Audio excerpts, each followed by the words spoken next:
Hi friends, मी एक student आहे M college CSITची computer सायन्सची स्टुडंट आहे. तर मी तुम्हाला सांगत आहे का माझ्या ब्लॉगला किंवा न्यू क्रिएटरच्या ब्लॉगला काही चुका होत असतील तर तुम्ही कमेंटमध्ये नक्की सांगा. पण आमच्या चॅनलला सबस्क्राईब करा. न्यू क्रिएटरसाठी हे खूप जास्त गरजेचं आहे. तुमची सबस्क्राईब आणि व्ह्यूज, लाईक, कमेंट खूप जास्त गरजेचं आहे. तर प्लीज तुम्ही सपोर्ट करत जा. आणि मला आज सकाळी उठून कॉलेजला जायचं होतं. मला तामशाहून नांदेडला जायचं होतं. तर तामशाहून सकाळी 6:30लाच कामारी असते, सर्वांना माहिती आहे. म्हणजे जवळपास जेवढे राहतात त्यांना सर्वांना माहिती आहे. कारण का त्याच्यानंतर जी गाडी आहे ती लेटच लागते. तर मग कामारीने मी गेली होती MGMला आणि कॉलेज वगैरे केलं. पहिले तर रूमला गेली होती फ्रेंडच्या. मग तिथं थोडा वेळ थांबली, नाश्ता वगैरे केला. नंतर मग मी कॉलेजला गेली. नंतर मग 2 वाजता आईने दिलेला टिफिन खाल्ला आणि नंतर वापस आमचं प्रॅक्टिकल होतं 2:30 ते 4:30. तर प्रॅक्टिकल केलं. नंतर मग मी तिथून 4:30ला निघाली. 5, 5:30, 6 वाजले मला इथे येण्यासाठी. तर मग 6 वाजता मी घरी आली. तेवढ्यामध्ये माझी आई पनीर भुर्जी करत होती. तर तिने ते मी मला टाकायला कंटेंट भेटावं म्हणून तिने ते पूर्ण शूट करून ठेवला होता व्हिडिओ आणि तिने मला ते दिला.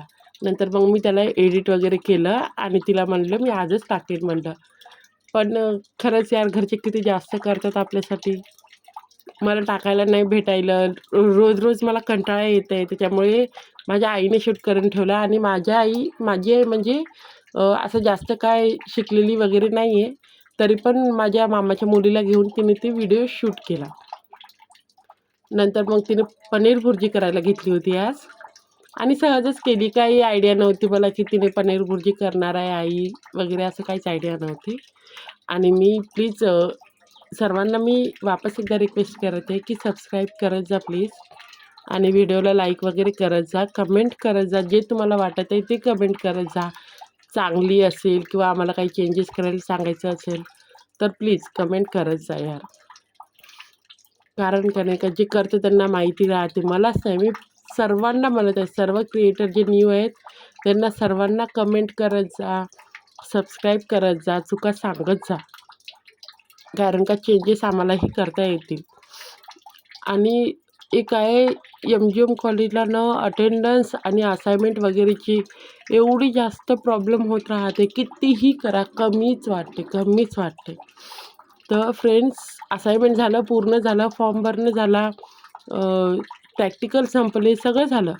पण आता त्यांना प्रॅक्टिकलच्या टाईमवर आणखीन असाइनमेंट कंप्लीट करून द्यायची. म्हणजे स्टुडंट समजतच नाही. इतकं असाइनमेंट कसं लिहायला सांगू शकते कोणी, काही समजतच नाही.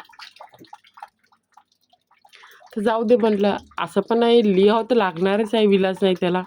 त्याच्यामुळं मग मी सगळं झाल्यानंतर असाइनमेंट लिहायला घेतल्या आणि पूर्ण असाइनमेंट लिहून घेतल्या.